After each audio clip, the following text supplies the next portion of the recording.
Hello and welcome to all brand new episodes of Combos and Chill. We are on episode 15 and my guest is Brenton Afonso.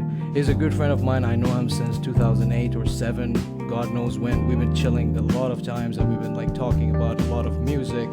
And luckily enough, this guy went on and became a sound engineer. He studied it, and now he's doing sound and music production for short films and for advertisements and things like this.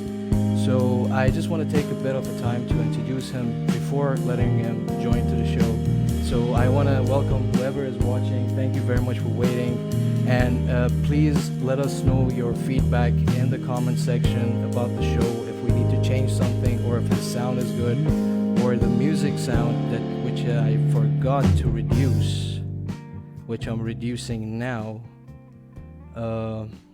Tell us if anything, because this is like a test run and an episode. So be a good friend, and if you're still watching, tell your friends, share the video, let them know about the page and this community, so we can build it more and create more content for you guys.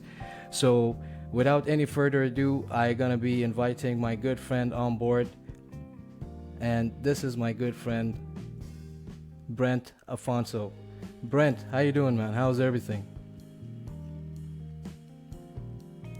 Appreciate it. I think you were muted, but go ahead and introduce yourself, bro. You were muted. Well, thanks for having me, man. It's a pleasure. That's good, man. So yeah, we got people commenting, and thank you very much for commenting, guys. Just let us know what you guys think about the whole design and all these things. So how's everything with you, Brenton, man? How what you've been up to? How you're dealing with this pandemic, and now the whole lockdown is lifted in Dubai. So Yeah. how's your work schedule?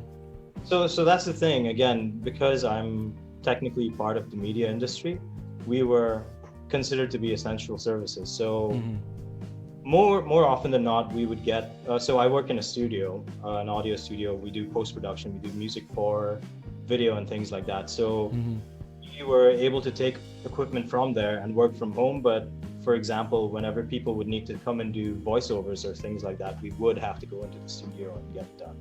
So in terms of the lockdown affecting us, in terms of the work, the amount of work we get, yeah, it's been reduced just like everyone else. But in terms of actually going and doing work, yeah, we've had it for ages.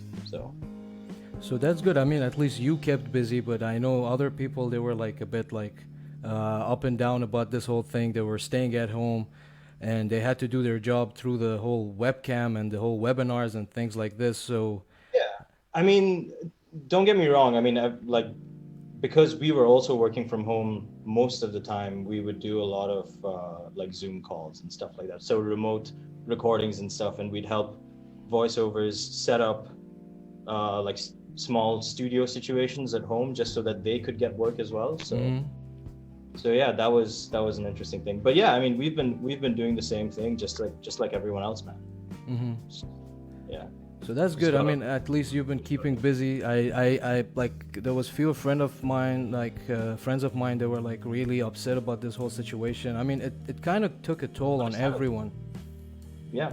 Yeah. For sure, bro. It's rough.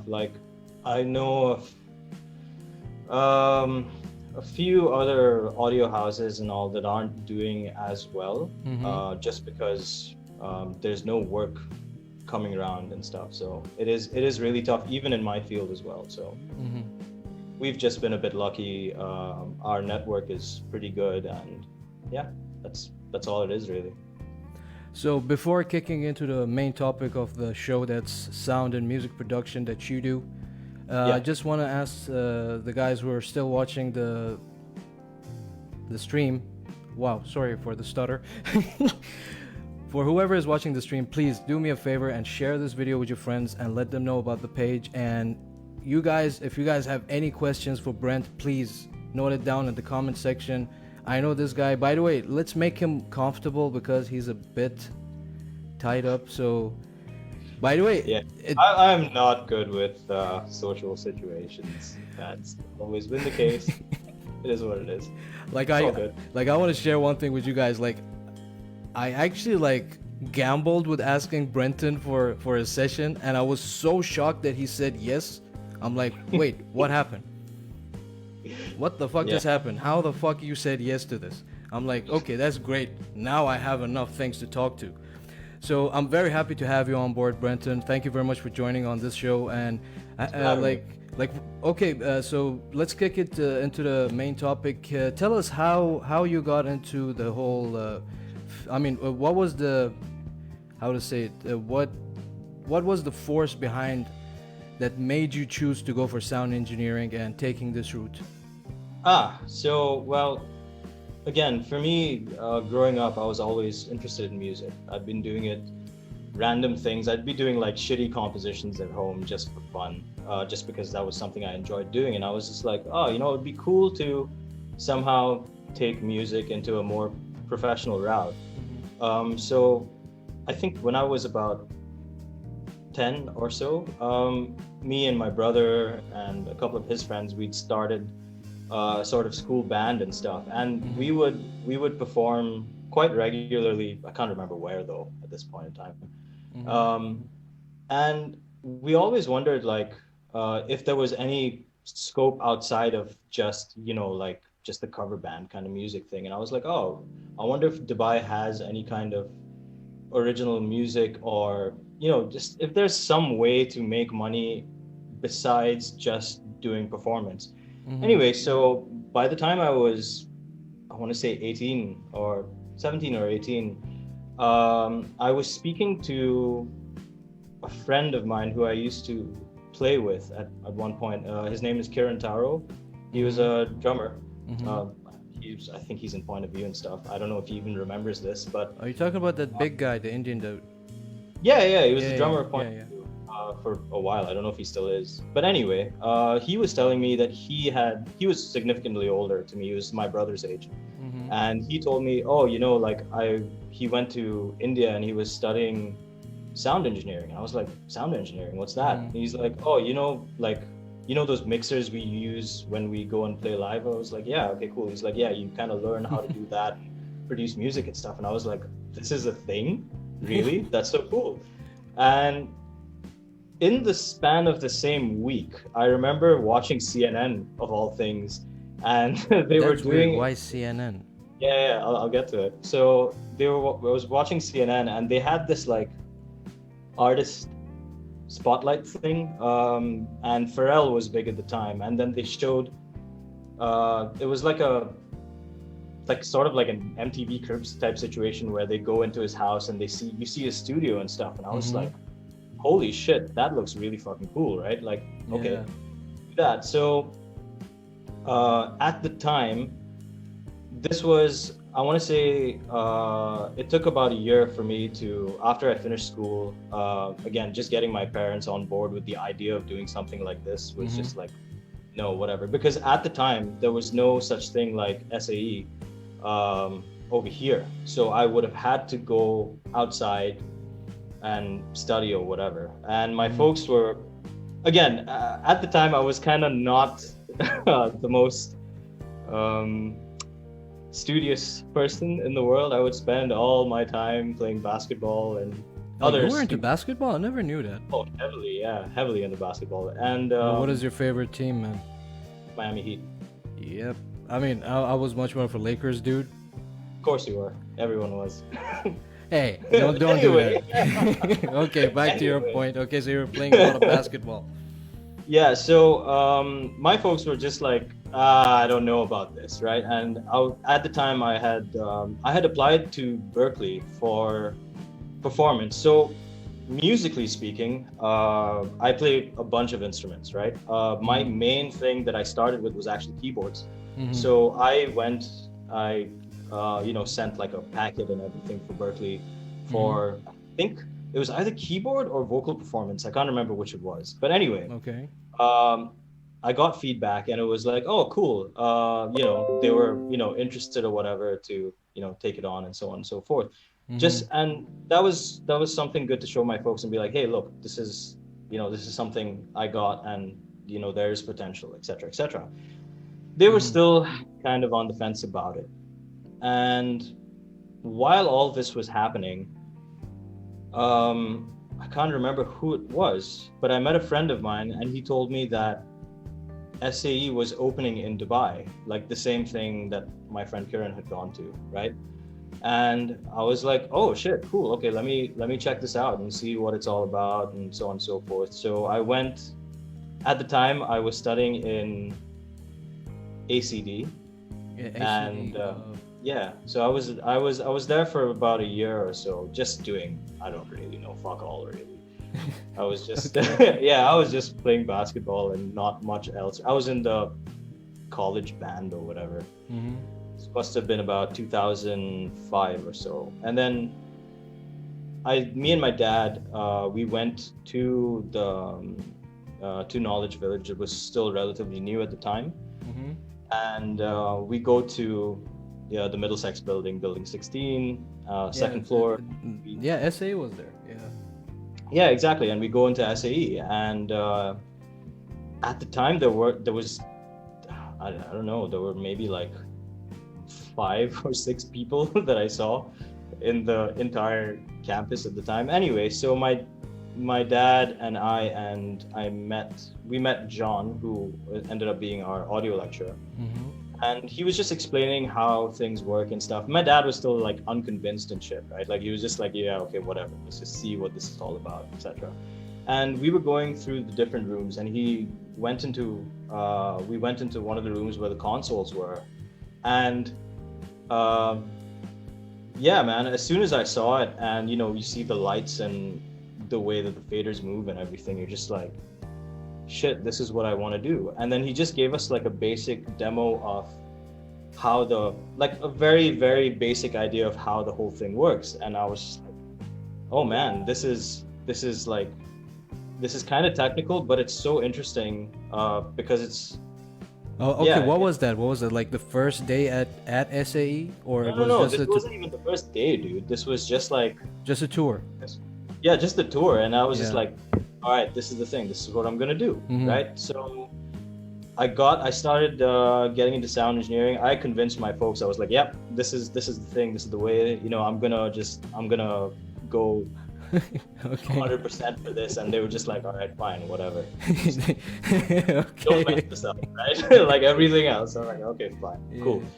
So I joined, and man, I quickly fell in love with audio engineering, and it's ever since then it's just been a hell of a ride, really. So I studied there for about a year, and it was a 2-year course. It's a 3-year course, fast-tracked to 2 years. So the first year we would learn all the practical stuff about audio engineering, and the second year was more of the degree stuff where you learn about business and shit, right? And I was not really interested in that at all. So I was just like, okay, fine, let me go and see if I can find some work. So I ended up getting hired by SAE in Jordan. So I went to Jordan. Went down to Jordan? Yeah, which is how I know Adnan and Taifi, because I was working at SAE Jordan. Okay, and that's great. Yeah, so over there is where I really learned more of the technical side of things, because I was supposed to be in charge of like wiring up studios and like fixing consoles and being the liaison between the teachers and the students there, right? I had no fucking clue what I was doing, right? And I was like really pushed into the deep end for that, and it was fun, man. Like you fuck things up, and these things, they're not cheap. Exactly. Yeah, man, exactly. It's like a fortune, man. So, yeah, I was lucky because I had the benefit of having the head SAE tech worldwide, this Australian guy called Bruce McBean. He came and he taught me basically how to wire things up and signal flows and ideas of how you get just a signal running in a discrete way. I was like, cool, all right. So I was there for about a year and a half. And I learned a lot about, like I said, the technical side of things. And again, I got to meet people who would become, let's say, big in the scene here, like Adnan and Taifi and stuff like that. So it's quite nice to see how things have progressed for them as well. And then I came back in 2008, 2008, 2008, 2009, 2009. Okay. I came back in 2009 and finished off my degree. And at the time, the recession had just hit, right? Like, or it was about a year into it. So again, there was no jobs or anything like that. I mean, sorry to cut you off. I mean, again, when it comes to sound engineering, is such a very specific category of job that, you know, 100%. it's Yeah. like And again, very hard to find a job, you know. it is. Yeah. It's easier to find. So there's two. Let's say there's audio itself is a vast field, but there's multiple things you can do within it, right? Most people tend to gravitate towards live sound and stuff, where which is doing Yes, during gigs and concerts. concerts and stuff. Yes. Right, exactly. But again, here realistically, it's more just corporate gigs where you go and you listen to a conference and you put a mic on a guy and just sit there for like 3 hours till it gets over. Yes, right? I guess that's the boring side of it. If you Yeah, look yeah. at I it. mean, look, all sides of it can be boring and fun, right? It's what you take from it. So I was specifically looking for a studio gig, right? And because I was just like, I want to make music. Music is the reason I've gotten into this, and I know I have some amount of talent, so I could potentially make it happen. Anyway, I ended up meeting my future boss Nice. later that year, and he's an ex-advertising guy, and he was just like, I want to start an audio house and do like music and stuff for advertisements and films and stuff. And I was just like, yeah, man, right on. That sounds pretty interesting. And in fact, like, I think I would be pretty good at that, because again, the kinds of music that I listen to and make is very versatile. So I'm lucky enough that I'm able to have like a mentor like him. Yeah, for sure. No, again, he wasn't an audio guy at all, right? Like, he was just like an advertising guy, like an agency guy. Was a regional creative director or something like that. I can't remember exactly what he was. Anyway, so he was just like, oh, you know what? I'm gonna start this studio. This is in about 2010, right? After I finished my degree. He's like, towards the end of the year is when I'm gonna start. And I didn't really think too much of it at the time. I was just like, yeah, okay, fine. I've heard like people say this before, but you know what? I'm interested. Let's, if you ever do decide to do it. 6 months pass, nothing happens, right? And then I get a call saying, hey, this is happening. So if you want, come to JLT. This is where we're gonna set up the studio and everything. So yeah, man. So basically since 2011, I've been working at that studio called Mango Jam. Yes, that's where I came to know that you're like we had few jams over there as well. It's like a very, very chill place, man. Yeah, so what you saw was actually the second version of the company, which is now in Media City. So we were in JLT. It was very different before, like the entire setup. So we do the same thing though. So we do music and not just music, but all kinds of audio solutions for advertisements, films, things like IVRs, which is like phone menus. When you call Emirates NBD and you get like the person on the phone that is not the person on the phone, but actually a robot. Yeah, that's what we do. Yeah. Right. That's so it is what it is. So we do basically audio solutions for advertising and film. And yeah, man, we've got a great team and been doing it, I want to say like 10 years now, almost. And that's where I am. Thank you, Ali. Yeah, I just want to give a quick shout out to whoever is like watching, and it's like we have like around 10 people watching, and my girlfriend commented, "Hey baby, how you doing? Is everything okay, guys? Just let us know the music level or our mics, everything." Akhilesh saying, Akhilesh. By the way, Akhilesh is the guy who is responsible for the illustration and the starting soon scene. So kudos Awesome. to you, Akhilesh. Good stuff, man. Yeah, so Wadia is in the house. What's up? She's saying, hello, How's it going? Brent. Hello, Ahmed. Thank you very much for tuning in. And Vineet was in the house. He was saying it looks decent. And yeah, so Ali is saying, let's go Shillong again. Yeah. Is that an inside thing? We went on a trip to watch a few bands, Carnival and Tesseract in India last year. It was sick, super sick.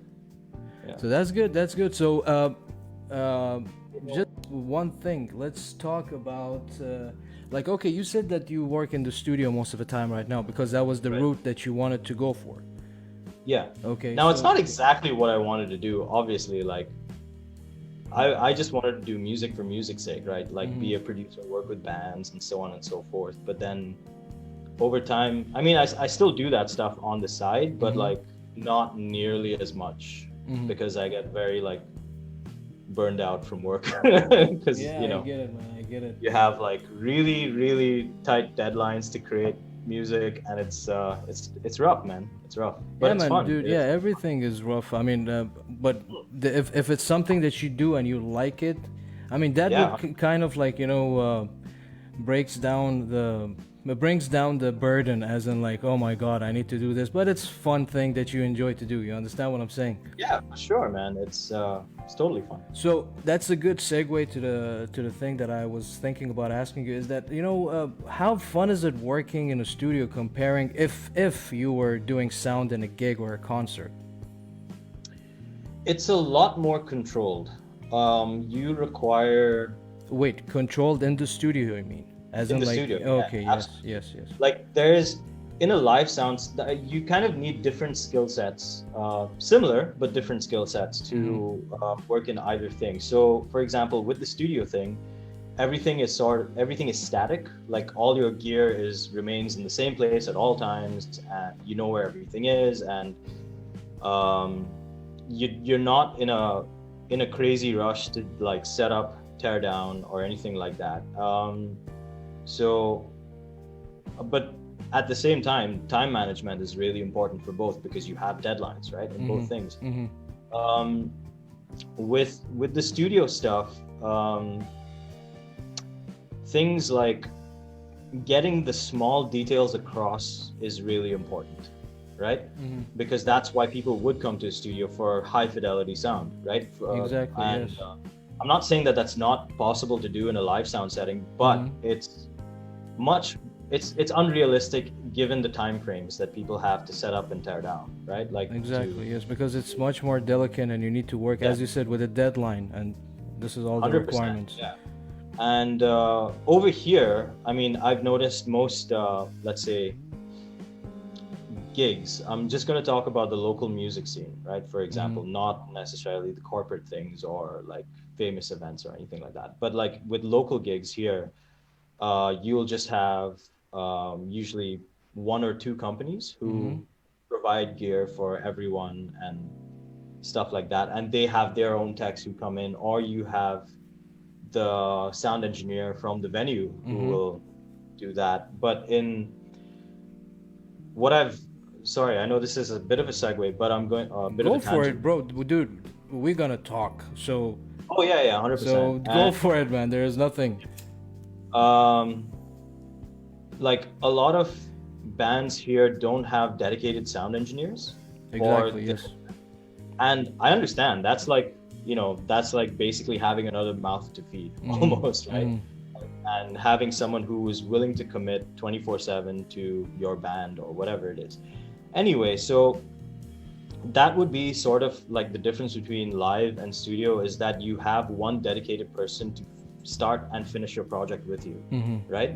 And that person is acutely aware of the sound that you require, what needs to happen, what the source is and what needs to happen to make that source 100%. Now with live sound guys, of course, they have the same skill set, right?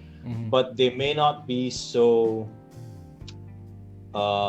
familiar with the band's material as a studio guy would have to be in a production situation. Exactly. Right? Yes, I agree. Yes.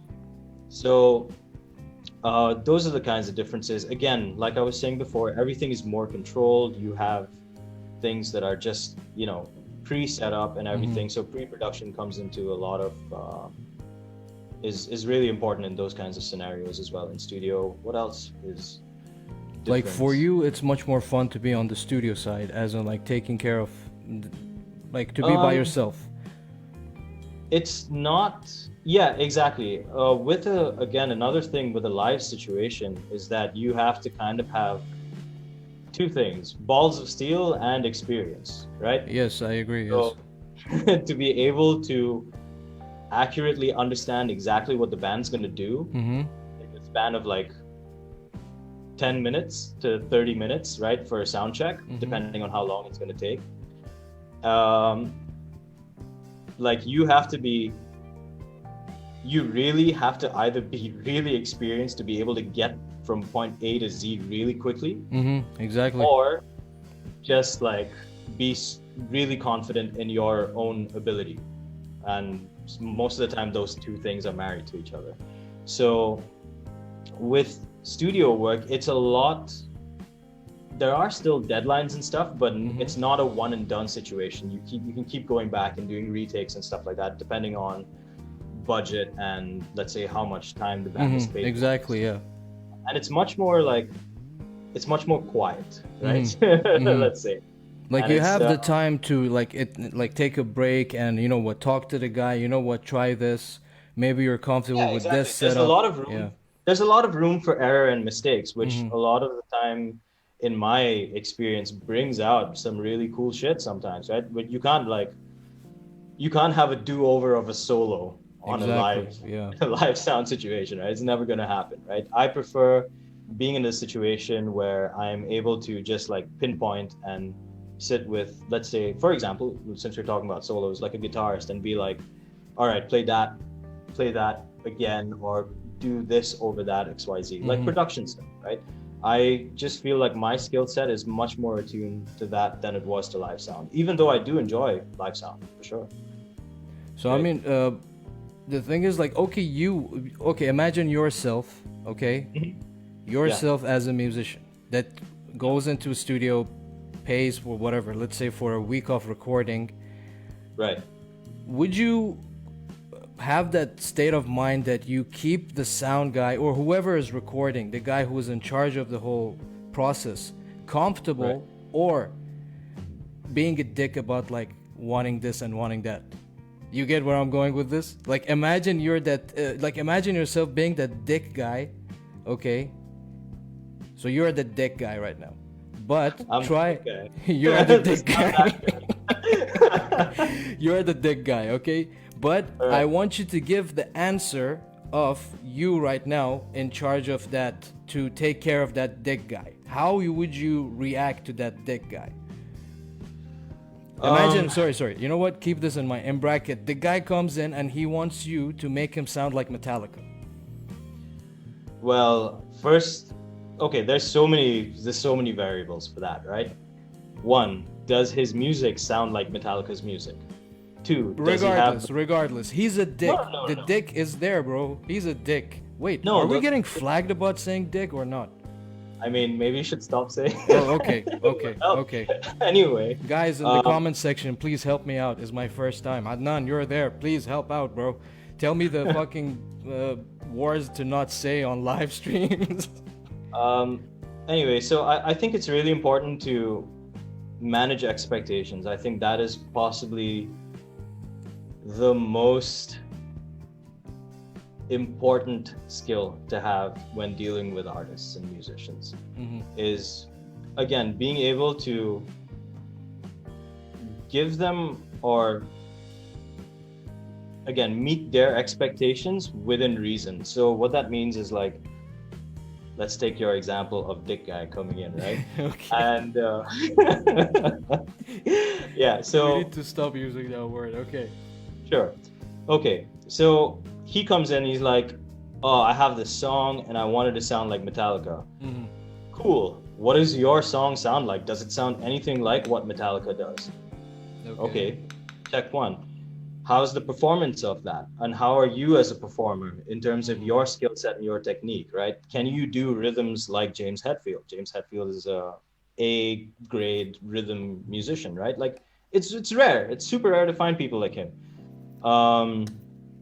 Three, what kind of gear are you using, and what kind of gear do we have access to based on your budget, right? Okay. Again, nowadays that conversation's a lot easier because there you have like virtual instruments and amp simulators and things like that. So it's easier to kind of get that tone.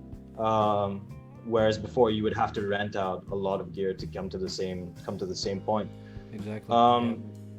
And again, I think you have to remember that guy is paying you for your expertise, right?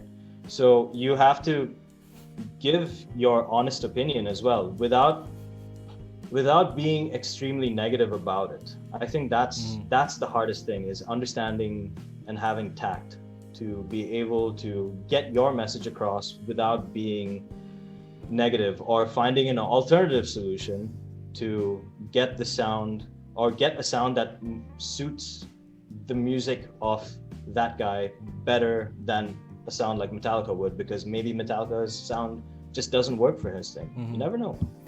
So basically it depends on like you need to find that common ground with him. Yeah, 100%. And that's honestly, I think that's the key to production, is just finding common ground. And just maybe if that guy's a dick, that's cool, but you have to be in control of yourself. You can only be in control of yourself, right?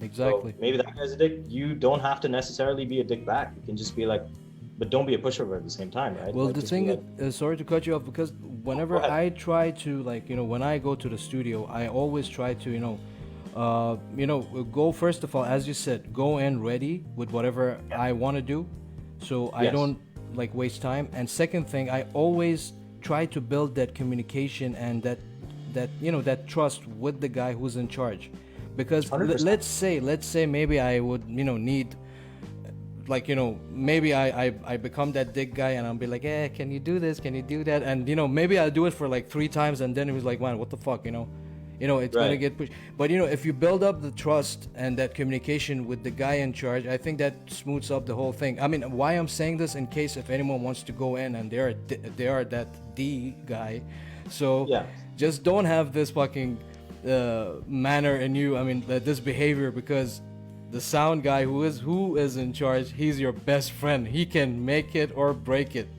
No, I mean, like, look, the fact of the matter is the sound guy, regardless of what happens, has to make it, right? If he breaks it, that's a black mark on his reputation. And I've had that experience with a band, let's say, and I won't get into details of that, but I sort of the easiest way for me to explain it is that I bit off more than I could chew, and I had way too much confidence in my own abilities, even though I was still very new at the game, right?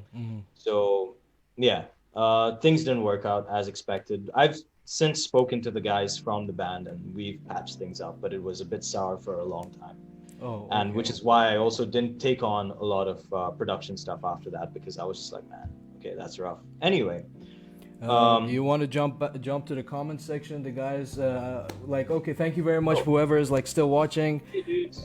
We got Mohammed Al-Bitar in the house. Thank you very much for joining in, man. Saying sounds good. Adnan is saying smooth. Keelish is saying word of the day, dick. I just want to guy. say one thing. Mohammed Al-Bitar is, and I don't say this lightly, he is the best mixing engineer I've heard in this region. Like, kudos to him, man. By far. Like, he's mad crazy, and he's a really good hip hop producer. Nice, man. He's my coworker, by the way, as well. So that's great, dude. I'm a huge hip hop lover, man. I fucking dig hip hop and rap, man. Like, since the dawn of time. So Akhilesh saying word of the day, the dick guy. Adnan is saying, I think he's saying aubergine guy. Yeah, the aubergine guy. And Adnan is saying he's a dick. The dick is there, broke, dirty. Come on, man. Be nice. Yeah.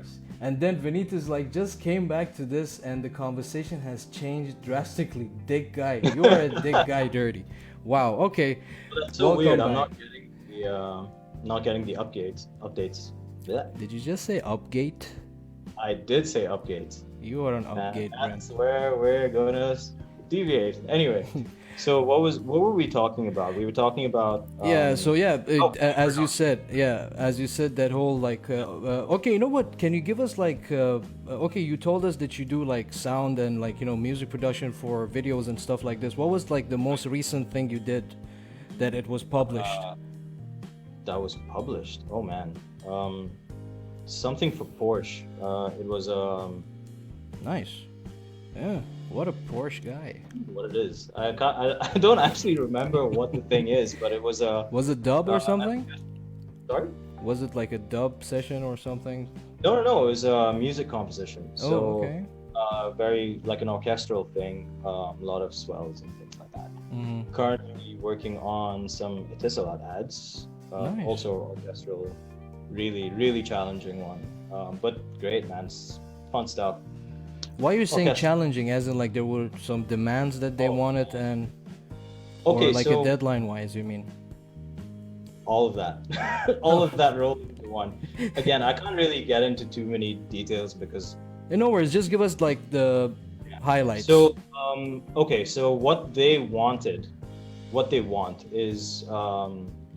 it's basically this animation video. I can't get into the details of the Sure. video. Sure. It's still ongoing. Sure. But what they wanted is a score for that thing because it's animation and there's movements, there's key moments and everything. So we have to do something called Mickey Mousing, which is if you listen to old or if you watch old Mickey Mouse cartoons, or Tom and Jerry is a good example of this, where every action, like the music of, when you go and if you go and watch a Tom and Jerry cartoon, just pay attention to what the music is doing, and it is the most hardcore shit you will ever hear because it's like it needs to go with the storyline that it's like explaining. Yeah. Because Okay. like even like every footstep of each thing is like accented and stuff. So you have like time signature changes, you have key changes, and like a whole bunch of stuff happening Nice. depending on what the keyframes of the video are, right? So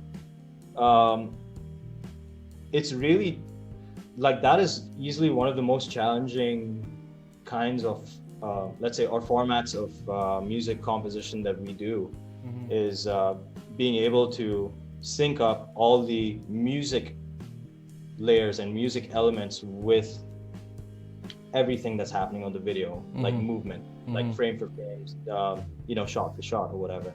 So turnarounds for these things are like a day. So I was told about it today morning and I had to deliver something by, let's say 6 o'clock today. So, and it's a 30-second thing. And you'd think, 30 seconds, how difficult could it be? No. Dude, believe me, believe me, when I started doing this stuff right now, Adnan is in the loop, man. He knows it's like too much job, man. It's like too much work.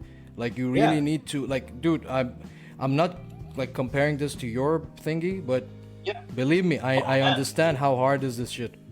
Yeah, streaming is rough, man. Like you have to be, again, it's kind of like doing live sound. Exactly, man. There's a question here. Top 5 plugins, VSTs. Oh my god. That's a tough one. That's Vineet, man. Vineet. Cosmic Toad, guys, man. Cosmic Toad. Pro 3 is number 1. You can't live without it, right? Come again, because I think I was talking while you were talking. Go ahead. Oh yeah. So the first one I would say would be FabFilter Pro Q3. That is like the ultimate EQ, surgical EQ, multi-band. Multi-band EQ. What else? Jeez.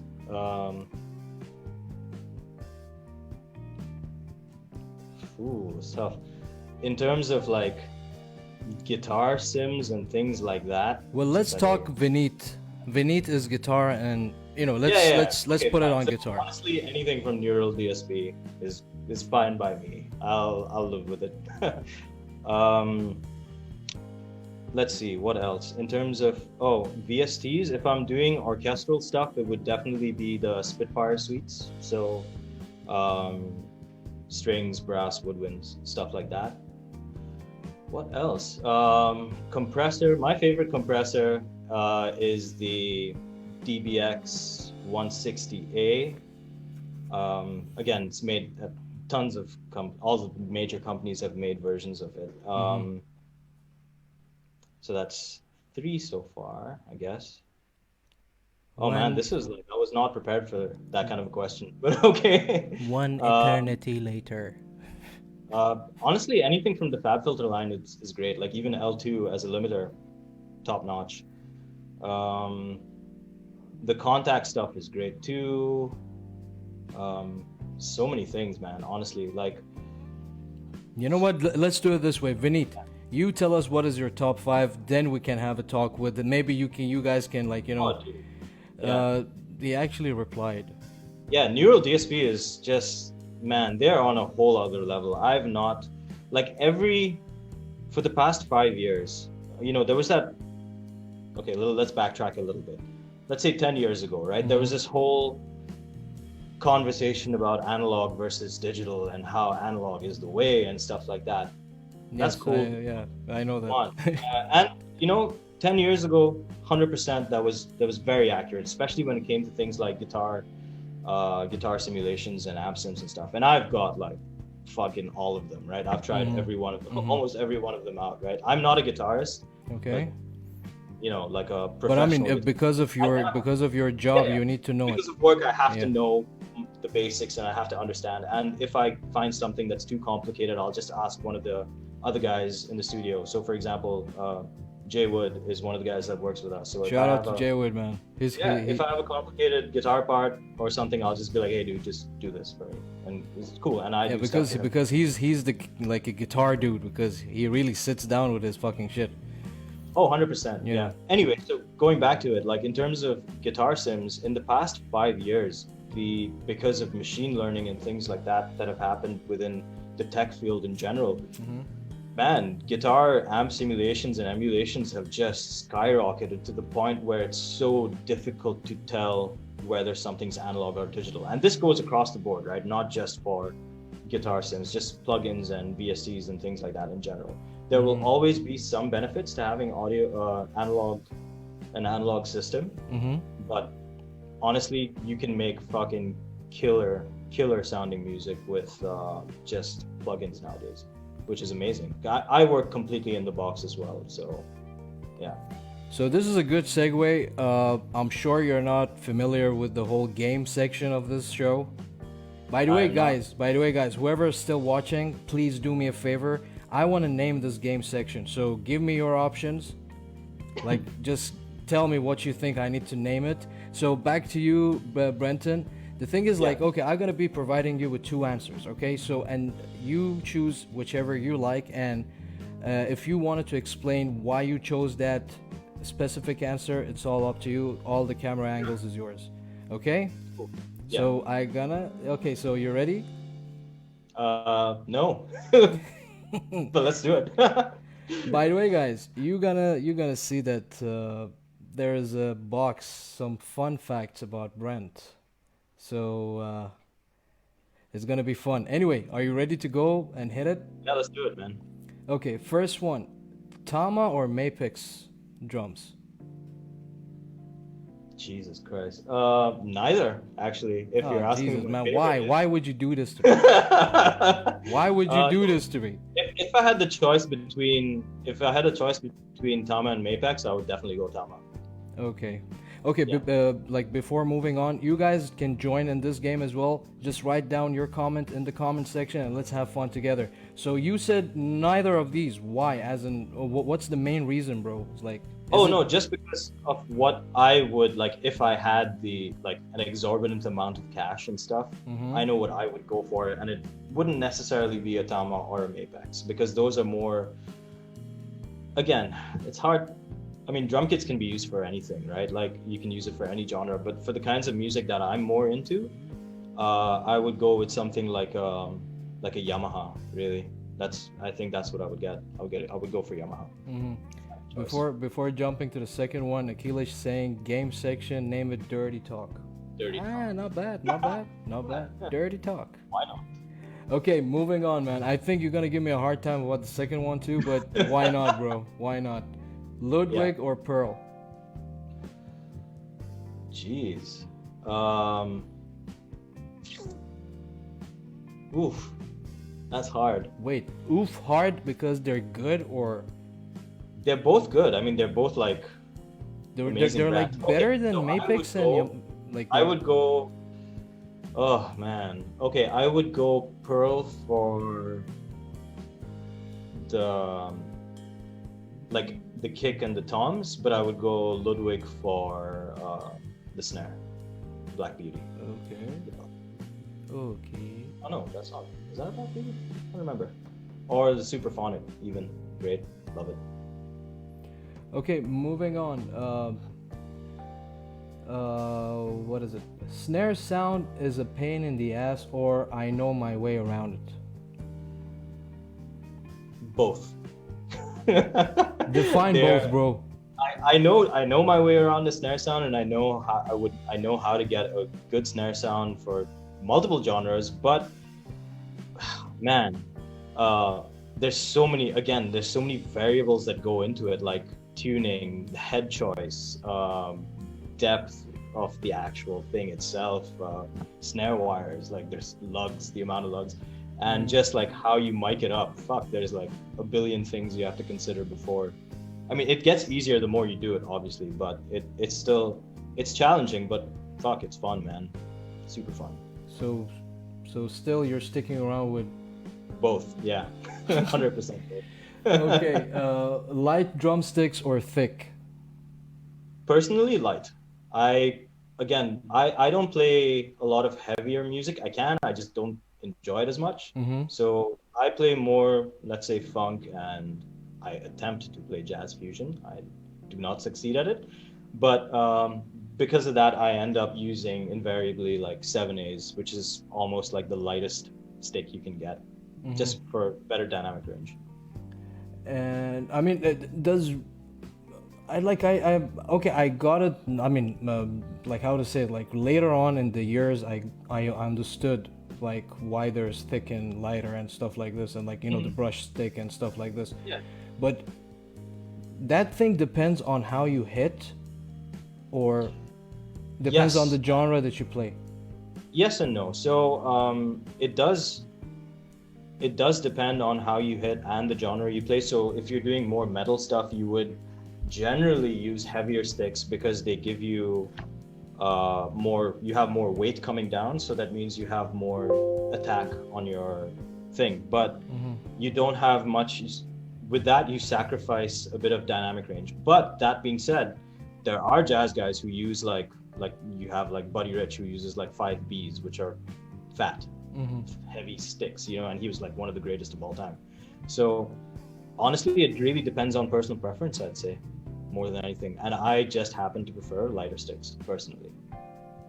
Okay, I mean, that's good knowledge for me. Yeah. And the next one is technical drum lines, or I'm past that and I just play whatever sounds good. God damn it, dude. It's a good one, yeah? So the prog guy in me says technical stuff, but no, the truth is, in a band setting, and if generally to be more versatile, it's the second one. I'm past all that shit. And I honestly, it's like there's nothing that feels better than locking into a groove, even if it's something like a like a 4-chord song or something. As you're just playing like the most basic of grooves. Yeah. That can be fun too if everyone locks in. And that's what it's all about, man. That's good. I mean, yeah, I think we pass. I mean, okay, we always like to do that proggy stuff, as in like, that's part of our feeling. But sure. Especially in Dubai. That's a Dubai thing as well. Yeah. I get that. But I mean, I think we passed that threshold of like, what, fuck it, we won't like, like I don't want to label myself as that guy. We already labeled ourselves just by sticking around with that for a while. So you know what? I think for me, I don't give a shit. Whatever, if it sounds nice, if it's like a simple ass fucking melody, I'll fucking go for it. Right. Yeah, of course. So moving on, I enjoy bass more or guitar? Bass. Oh yeah, because of the whole locking in with the. And I generally like bass lines. I mean, I guess I would like guitar more if I could play better. Possibly. Because like there's nothing like, honestly, there's nothing like having a badass riff, right? Like guitar or bass is just like, but more, generally people tend to gravitate towards guitar. I would say, yeah, maybe because of the drums thing, I'm definitely more interested in the bass side of things. Yeah, I get that. I mean, as a bassist, I understand, because I always loved to become a drummer. I thought I would be a good drummer, but then I sat behind the drums and I'm like, I was that guy. So I mean, that's everyone, bro. We all start like that. So moving on, which one is a bitch to tweak, snare or toms?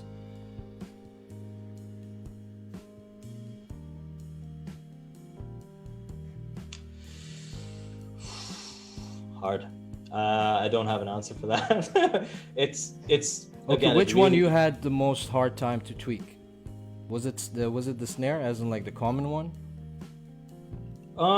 In term, like I would say maybe toms, just because there's more of them. Mm-hmm. So you have to get everything in tune with everything else. So you have to do more things for toms. Like you have to do the same actions, but you just have to keep repeating them, and then have to figure out like intervals for tuning and stuff like that. Mm-hmm. So I would say, yeah, okay, let's go with toms.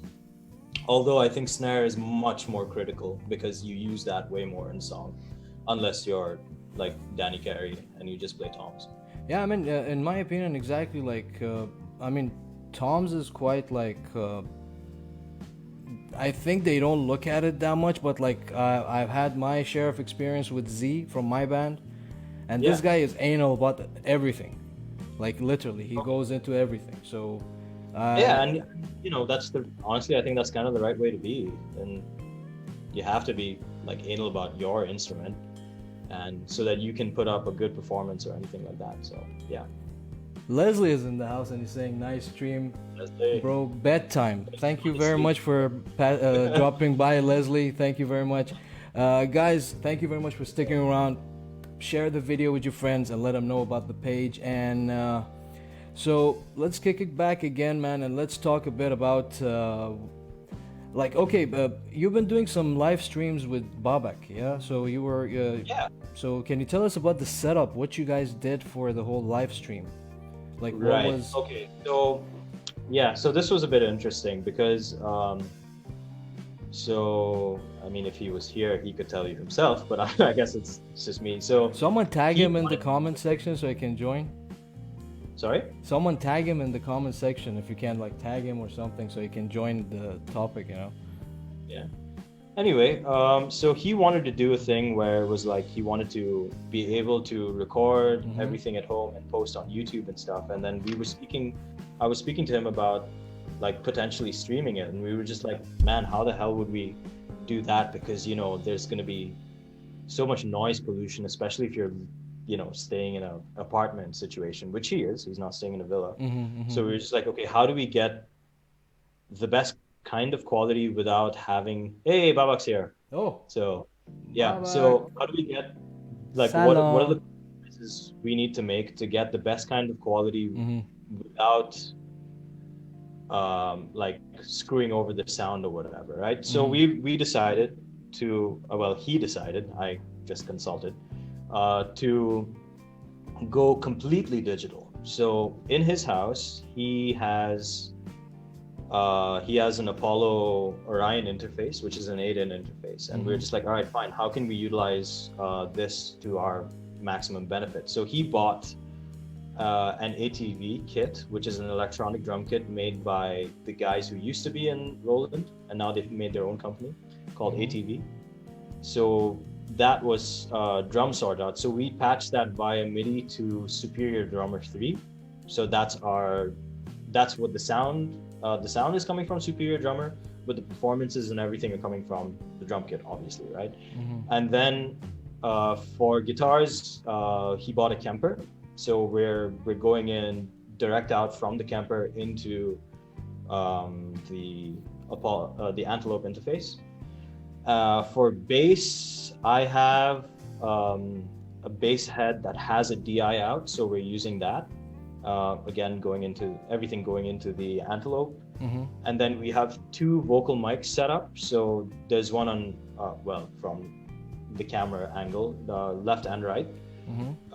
Again, going in through. So we've set up a template and everything where we, on Logic, we're using Logic, and we have like a template set up with plugins and just like gain structures and things like that, so that we can just plug and play as soon as people come and sit down. Obviously, you have to like tweak things here and there every time, but it's minimal at this stage. He uses a program called Wirecast. So he's going in via, I can't remember what camera he has. Babak, let us know what camera you Yeah, have. Babak, come on, man. Tell us what is the setup. I mean, give us just a glimpse of what you guys use. I mean, this guy over here, Yeah. he's talking about the whole technical side of it. So you jump in and tell us what's the stuff. Yeah. So yeah, you were So saying? we're going in via a program called Wirecast. So we had to figure out how to basically set audio to go from the DAW, which is Logic, straight into the input of Wirecast, which was a little bit more Tricky. that was trickier than we thought it would be, because like there are other programs like Loopback and everything that you can use, but that didn't work for what we were trying to do. So we had to create like Sony A6 400. Oh, that's his his camera, yeah? It's super sick, yeah. Yeah. So we had to sort that out, and so we had to do. I mean, I won't get into the nitty gritty of what we ended up doing. It involved like patching matrix systems and stuff like that. Yeah. So, so we ended up just doing that, and now we stream whenever. Well, now we stream less because of the whole COVID thing, but he streams like almost every other. Yeah, because I was remembering you guys were like doing. I was following up with you guys the live session. I even commented I want to join in and fucking play, man. You guys are making me get the itch, you know. Like I want to jam. It's been a while, man. I think I would be super rusty. Yeah, but that's awesome, dude. Like, I mean, that's inspiring for us to hear that people get enjoyment out of just watching us. Exactly, man. We're musicians. I mean, yeah, it's fun, man. And that was the whole point of it. Like, yeah, we could write songs and we could, create songs and everything, but there's much more of an enjoyment factor when you're just, jamming and coming up with stuff on the spot. There's magic that happens in those moments too. So we tried to be like, we have so much fun doing it. Why not allow other people to see it, and maybe they'll get something out of it? And from what you said, apparently you do, so yay. Yeah, exactly, man. I mean, just one person, that's all you need. That's good, man. Okay, so I mean, for like in this fucking times, I mean, for musicians, I've been talking to other musicians regarding this. I mean, we have to like we need that outlet to put things out. Some people started some stuff, and like Adnan started his Unmuted podcast live stream. I started Combos and Chill. Yeah. So it's all, we had to do something. We couldn't just sit on our asses, because it was just like, getting, that itch. Somehow we had to put it out. And that was great that you guys were doing live jam sessions. You had Red on board. You had Ali Square from Svengali on board. And it was very, very fucking nice to see you guys in action. And, you gave me that urge again. I was commenting, I even told you on the WhatsApp group, man, I want to fucking jam, man. Omar awesome. is in the house, man. He's saying hello, friend. And yeah, man. Brent Rivera. Oh, Brent, what's up, man? Been a while, bro, man. Bray, what's up, man? You're good? You're in town or what, man? Just let us know in the comment section. Thank you for dropping by, man. So let's move on. As in, okay, imagine yourself as a sound guy, okay? I mean, I am a sound guy, so that's not really difficult. I know, but why I said this, as in, imagine you're in a gig, okay? Yeah. And what is the expectation of, you have in mind for the band that you're gonna do the sound for them, to keep for them to keep in mind when they want to work with any sound guy? Sorry, could you repeat that? I didn't really As understand. a sound guy, what do you expect from the band to keep in mind while sound checking? Okay. I fucked up that question so bad. No. It's, again, because I don't have too much experience with live sound. I can only, again, just that's why I said imagine you're doing sound for a gig. Yeah. Okay. So in the situations where I've done it, you just have to make sure that everyone is the band needs to have all their shit ready to go as soon as the time slot for the sound check comes on, right? So that nobody wastes time, and so on and so forth.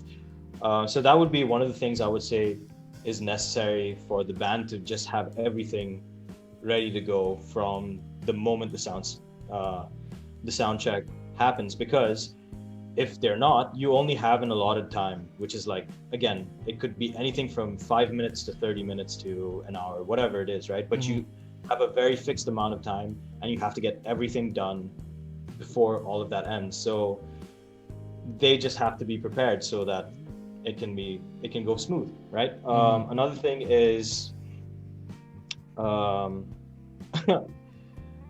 guess, I don't know, man. Like it's like, tough. okay, what is the key element for the band to keep in mind when they want to sound check? Okay, being ready is there, and like, you know, knowing your sound and shit like this, you know, you do, like, basically, you know, your fundamentals. But when it comes to the time for action, what is the main key factor that it's that connection Honestly, between the sound guy and the band members? Again, during the sound check, just listen to what the sound guy is saying, and just try not to, let's say, for example, if you're sound checking drums and the guitarist starts like playing some shit or something, you know what I mean? That's just going to interfere with the whole process and things like that. So just be like vigilant in listening to what the sound guy's trying to tell you, because look, man, he's just there to make you sound good. It's like, you know, it's not his his reputation is also at stake, but it's also your end product that matters the most, right? And if you're not allowing him to do his job, he's not going to be able to make you sound as good as you could possibly be. So I think just mutual respect is the most important thing. I think we have some technical problems. Just wait a second. Sure. Yep. I think the live stream got lagged and the video went off. I mean, I can see things, so yeah, I think it will stop in a while. Just want to see if it's working again. If not, I mean, if you guys are hearing us, please comment, because I'm seeing some technical issues over here. I'm sure that's there.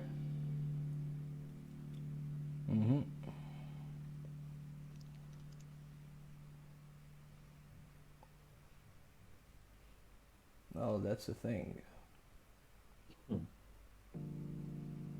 Still running? Oh wait, so Brent, can you see us like properly and hear us properly? Oh, okay, still running, but I didn't have the video, so thanks for letting us know. All right, cool. Cool, so everything is fine, guys, yeah? What's going on? Yeah. Cool. So because because I was not getting the video on my on my monitor, I thought that the video was going fucked. So that's good. So you know what? Let's hit it into the last few questions of the show. Sure. And does anyone have any other questions that they want to ask, by the way? Yeah. By the way, I've mentioned it. Like, if you guys have any questions for Brent, please comment in the in the comment section so we can answer it. And sorry if there is any lag or anything, but on my end I cannot get the video, so I don't know what's going on. But I hope everything is fine and you guys can hear it. So just give us like few more confirmations from the guys in the comments that everything is still running and the sound is there, everything is there. So just let us know. And if you have any questions for Brent, please note it down in the comment section, and he's more than happy to answer those questions for you guys. So for the meanwhile, I mean, I'm still having trouble getting this fucking thing to work. God damn it, man. God damn it, when you don't have cash for a lot of good stuff, that's what you get, man. It is what it is, bro. But guys in the comment, let us know if the thing's still running or we're facing trouble. Anyway, let's move on. I hope everything is fine. I'm still waiting on a confirmation, but no one is replying. So okay, let's do the final few the choices in the game section. So sure. You said that. It depends on which you want to do, the snare or the toms. Which one is the bitch? Yeah.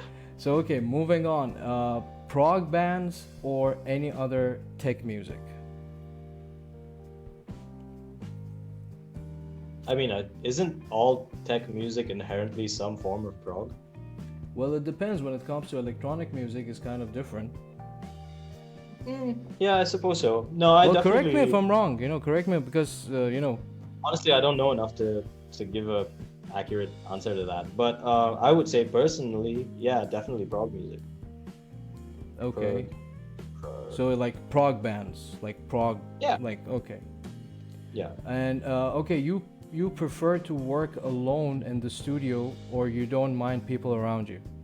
Oh, I prefer to work alone, like 100%. Like you know me, man. Like I have issues with people watching what I'm doing. Well, it's not issues because Yeah. it's just like I say, like you prefer to be this way. I mean, you prefer to do your work, alone. Yeah. Yeah, and you have your comfort zone. That's what you look for. Oh, 100%. And again, being able to do the kind of work I do within and having, again, I know people who don't have this issue at all, right? Like Mm-hmm. don't mind having people around, but like especially if you're in the situation where you're creating music, you're going to be like, you're not going to have the entire thing mapped out in your head from second one, right? You're going to Mm-hmm. be like, you know, basically writing garbage for a while just because that's how it goes. Mm-hmm. So yeah, I would prefer to be alone under those circumstances and not have anyone else hear the before stuff until it's done, really. Oh, there's a So question. yeah, Brent is asking if he's like, I came late. That sounds so wrong, Brent. He's like, don't know if it's been asked yet. What common issues do you run into constantly, and how do you usually remedy it? um the most common issues that I run into constantly. Okay, fine, so I can give you this from a video perspective, I suppose. A lot of the times people who do video editing jobs don't know how to edit to tempo or BPM. Mm-hmm. So, default is 120 BPM. Whenever you open up any software, it's just static to 1 BPM, at 120 BPM. So these people don't know how to cut video to time, right? And they expect us to they expect us to be able to make like seamless music transitions. Mm-hmm. So like for example, like I'll have one shot that'll start like let's say there's a four bars in a song or whatever in the section of the song, right? Yes. Suddenly the shot will cut at like the third bar first beat or whatever, right? So it's going to sound Mm-hmm. like that's going to be an awkward transition. That's going to be, yeah, it's just going to sound weird. So you're going to have like weird time signatures. So the way we usually remedy it is yeah, man, it's just being one the main thing is one, whenever we have deadlines like these, we just have to do it as is. But then we also sometimes we speak to the video editors and try to recommend that they cut to a specific BPM, and then if that happens, we'll even give them a BPM track which we think works best for their video, and then just tell them to cut to the beat, so that if they they may not do it for that project, but if they take it and go with that with another, like from the projects onwards, it's going to just be easier for everyone involved in the process. Mm-hmm. So that's one thing we constantly run into, and that's how we usually remedy it without being like, oh, you should just edit to BPM, blah blah blah. So we try to offer a solution that helps everyone. Yeah, I get it. I mean, Brent is saying coming late is a skill. It Exactly. is. I get it, man. I get it. So, okay, let's moving on. Let's moving on. Wow, English. Uh, okay, Yeah. next one is losing a snare key or losing your sticks last minute at a gig, and death is not an option. What's worse or what's Yes, better? yeah, what's worse? Dude, I told you death is not an option. I mean, losing your sticks. Like if you're the only band and no one else has sticks, and you have a drum kit that's out of tune, Like at least you can play it if you have sticks. So if you don't have sticks, you're just like sitting there with a drum key being like, well, I that's mean, nice. did it happen to anyone you know that this thing happened to them? Like people forget drum keys all the time. Like, and again, a lot of unfortunately, I have to say this, a lot of metal drummers don't really give a shit about the tuning of the kit. They'll just play whatever, and that's, I always have a drum key in my keychain for that specific reason. If I ever come across that reason, even regardless of whether I'm playing or if I'm doing the sound for someone else, or at least I have my shit sorted out and pre-production basically. Goes back to that. So okay, moving on. Imagine these two bands. They want to provide you a job as a sound guy for a tour. Okay. Yeah. Tool or Mastodon? Which one would you choose?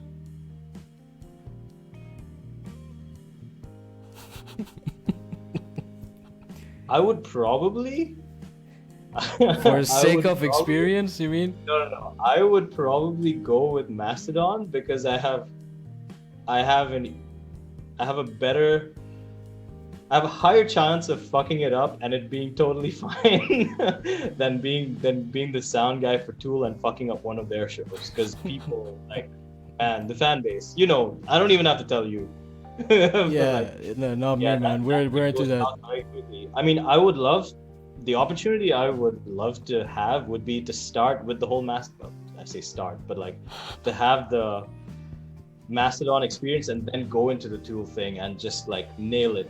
It obviously, who wouldn't want to do sound for Tool? It's super intensive because of all the textures and stuff. It's not just guitars, bass, and drums that you have to think about with Tool. You have to think about space, and you have to think about it's not just a wall of sound. There's all these details.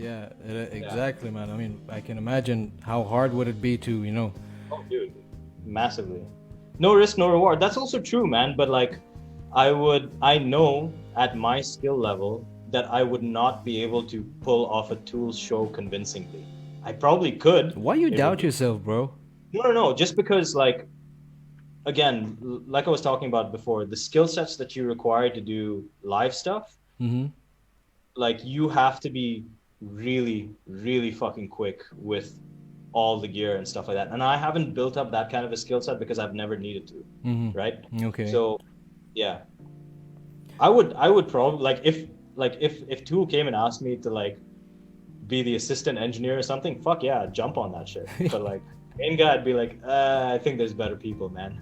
Gotta be realistic. That's good, man. That's good. So moving on, this is a 3 option, okay? Yeah. MJK Tool or MJK. By the way, for people who don't know what's MJK, it's Maynard James Keenan, the frontman of Tool. Yeah. So Maynard James Keenan in Tool, or Maynard James Keenan in Perfect Circle, or Maynard James Keenan in Pussifer. Which one do you prefer? Which variation of this idiot you like? I prefer the Perfect Circle variant. Oh, really? That was an odd choice. Just because it's more. Don't get me wrong, right? No, dude. You're talking to a guy who's down with whatever Maynard James does. Yeah. If he farts, I like it. I like Tool, but for me, my first experience of listening to Maynard properly was through APC, and I really like the melodic content, not just in terms of the vocals, but the production and the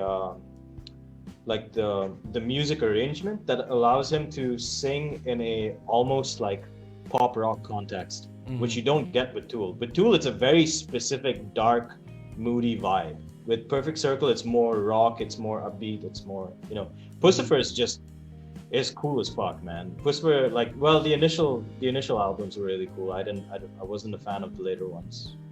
Did you hear the latest album from Tool? From Tool, yeah, I bought it, and bought it. Yeah, you mean you bought it online, a digital copy. I didn't buy the physical thing, because the funny thing is the physical version, again, audio things, the physical version is, sorry, the digital version, the one you can get off Tidal is superior to the one that you get on a CD, just because of the limitation. So yeah. Just a quick question to the guys who are still watching: is the video running? Just confirm with me so I can shut the fuck up. Is it still running, or it's like lagged and you guys don't see it? Please comment in the comment section so we can move on. Brent, you're in the house. Come on, do it for me. I'm in the house. So, sorry, what were you saying? I just want to check if the video is running because it's like stuck on my monitor. I mean, I can see it on my side. So it's still running, yeah? Yeah. Okay, that's good. That's good. That's good. Okay, last one for the game section. Pure jazz or fusion jazz? Fusion for me. Oh, fuck, that's hard, man. I enjoy fusion more, but like, man, there is something to pure jazz that just can't be like it, you know, that, yeah, it's just awesome. Oh, okay. As well. So, but personally, I prefer more fusion. I was I was definitely more influenced by fusion music than I was jazz fusion music than I was pure jazz, for sure. So, okay, let's do one thing. Again, imagine you're doing sound for a band. What is the main advice you would give them, as in, like, you know, or like to enhance their sound on stage? First of all, what is the advice that you're gonna give them, and how would you enhance their sound? What's the advice I would give a band on stage? Just try, and again, this is advice I should give myself, because Okay. that's because I don't listen to it. But I would say, just try and enjoy the performance aspect of it. Leave the sound stuff to the sound guy. Don't get too like involved in like asking, like demanding for a lot of things. No, I mean, it's your right to do that, right? But at the same time, focus more on the performance side of thing than sound. Like, I've been at shows where, you know, the bands themselves were just garbage, right? But they would blame their shitty sound on the sound guy. Like, no, man, just focus on your performance first. Like, that is the most important thing. Your performance and your ability to translate what you feel across to the audience, right? So focus on those things more and leave the sound to the sound guys. But at the same time, have a at least basic understanding of how the entire thing works, like how a signal runs from a guitar right up to the speakers. Just a basic understanding of it, just the signal chain, just so that you can pinpoint if there's like small errors that are not going your way sound-wise that can be fixed very quickly by a sound tech. So just know the sound process, and from a minor side at least. It's important. Okay, so just to wrap it up, just as like a quick question for any, like, you know, for whoever wants to start and make a home studio setup, what is the easiest things that they can do, and like what is the most common like issues that they get into, so how they can overcome these things? You know what, okay, let's do it like a step-by-step thing. What is the easiest setup that they can have? The easiest setup you could have is like you can have something like GarageBand or Cubasis on your phone, and then having something like iRig plugged into that as your interface, and then having your guitar or a mic or something plugged into that, and headphones. That's the most simple thing I can think of. So you have the ability to record, and you have something decent going. And again, like, home setups can go like crazy, man. Like, they can go from that to basically to having a full-on studio in your house. So yeah. And I Um, think someone commented that they're doing sound for jazz. Which would you prefer on lead, horns, piano, or strings? um, which would I prefer on lead? What do you mean by that? Do you mean like what takes preference? If He's saying that's like in order for jazz music, like in your opinion, if you for example, I think Brenton means like he means it this. depends. Yeah, yeah, but it really depends on um who's taking the lead at that in that situation, right? Um like what if the piano player is the band leader or the horns player is the band leader? It's like, for example, if you're what can I give as an example of this? If you're doing something for Keith Jarrett, right, who's a piano player, you would do piano as lead. But if you're doing something for Miles Davis, you would do horns as lead. But it really depends because with jazz, your arrangements change so much. So like the players themselves have, well, should have very good control over their dynamics. And what I mean by dynamics is like their technical ability to make things loud and soft, right? So they themselves would know when to make themselves louder or softer in the context of the song, for example. So I think that's to answer your question in a brief way, it's highly dependent on what the music is or who you're recording, things like that, really. Okay, so as you mentioned, the easiest setup is like just the essential things for the home studio. So what Yeah, are 100%. yeah, okay, can you tell us what is the most common issues that a person can run into? The most common issues a permanent person can run into at home. Understanding how latency works. Latency is basically What I'm facing right now. the difference in time between you playing something and you hearing it back or the computer giving it back. So understanding how things like sample rates work and buffer sizes work and things like that are, like, I would say, especially with things like metal where you need an extremely fast response, right? Mm-hmm. Like if you're going like, 200 BPM or something, you need really quick response and feedback for what you're hearing. So you would have to keep things at low buffer rates. But the problem for doing that would be if your computer, like low buffer sizes means your computer has to process a lot more. Mm-hmm. So if you don't have the best computer, you're gonna have a hard time with it, basically. Mm-hmm. But nowadays, like there's, like almost all, like you can get something like Reaper, which is a very non-resource heavy DAW, and you could work with that. Maybe there's ways around it. Other things that people take into like don't realize is ground noise.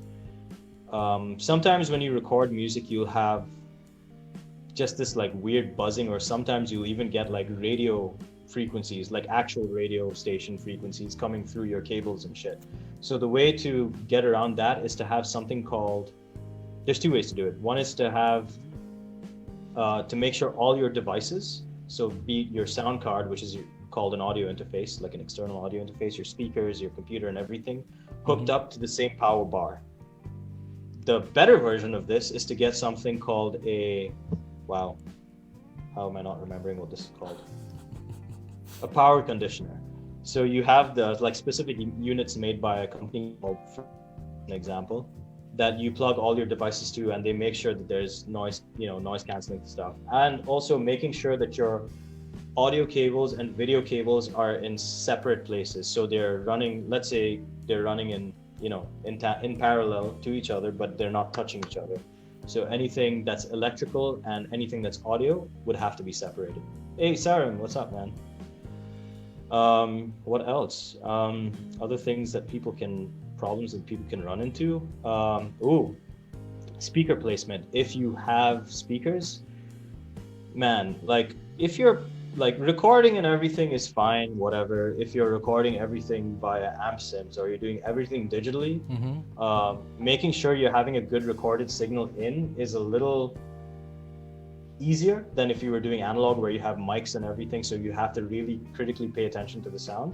But like speaker placement and having your room sort of treated a little bit, or having a solution for that, and a digital solution for that as well works, is highly important. So like having your the correct angles, the correct distance away from you and stuff like that, making sure that the tweeters are facing, like, are in line with your ears and things like that. So you reduce all these like phase problems and stuff. Thank you, Shaheen. I love your... Oh man, we got all the gang in the house now, man. Sarm is in the house, Shaheen is in the house, man. Thank you very much for tuning in, guys. My shiny bald head loves you too. So you guys are late to the fucking party, guys, and yeah. So any final words, bro? You wanna, because we're in that segment that we wanna wrap up the show. So yeah, sure. What do you want to say? All the camera angle is yours, so go for it. What it's in your mind?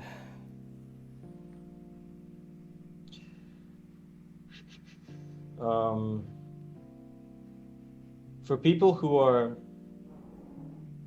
approaching sound engineering now, especially, go into it understanding that it's a very difficult path. It's a very thankless path, that of work. And you shouldn't be doing it unless you get some kind of joy from it, right? And yeah, you're talking about the skill, right? Like skills develop, you will develop your skills over time.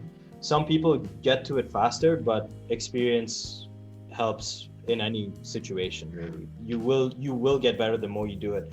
So like if you are truly in love with doing sound and creating music and things like that, just keep at it and you will get better over time. And try not to let outside influences affect you, with or like bring you down and stuff like that. That's what I would say, really. So man, it was great to have you on the show, man. Thank you very much for joining in, and it was fun talking to you and learn about your category of job and what you do, and like what is the difficulties and what is the the things to enjoy about it. But I'm hope you're enjoying what you're doing, and I can see that you're wouldn't be doing it if I didn't. Yes, right? Exactly, man. And I hope you be more successful, and I can see you in like bigger gigs and stuff like this, and hopefully one day, like let's say you do sound for Download Festival.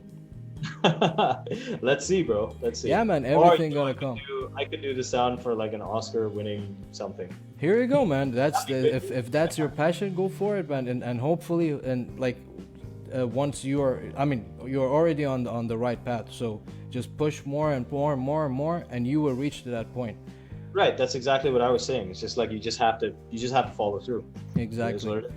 So. Thank you very much for everyone who showed up and tuned in. Thank you very much for helping us out and letting us know what's the pros and the cons of this whole stream. So sorry if we had any technical issues or I've been off here and there. And again, thank you very much for tuning in. Please let your friends know about the page. Tag them in this video. Share the videos with your friends, and let them know about this page, and so we can build a more solid community, so we can provide more content to them. Again, Brent, thank you very much for joining in, and I'm gonna see you soon, man. Anyway, guys, so I'm gonna be heading it to the ending part of the show. So thank you very much again, and see you guys soon. All right, peace, dudes.